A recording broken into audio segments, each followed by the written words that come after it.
নেত্রকোনা থেকে নেপাল চলে গেল রিপন মিয়া ভাই। কি এক দারুণ একটা জীবন কাটাচ্ছে ভাই। হিংসা হচ্ছে আমার, কিন্তু সত্যিই হিংসা হচ্ছে। মানুষের জীবনে সফলতা কখন কিভাবে আসে কেউই বলতে পারে না।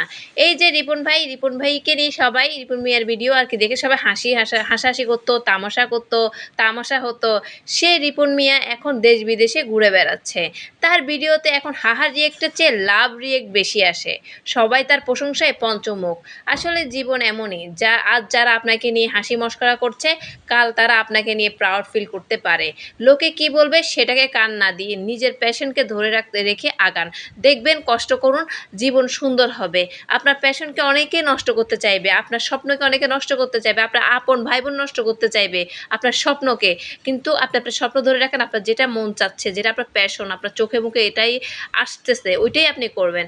এটা যত ভাই বোনই হোক আর যেটা পাড়া প্রতিবেশী হোক, আপনাকে ভ্যাটও দেখ না কেন, ওদের কথা কান দিবেন না। এটা করতেই থাকবেন।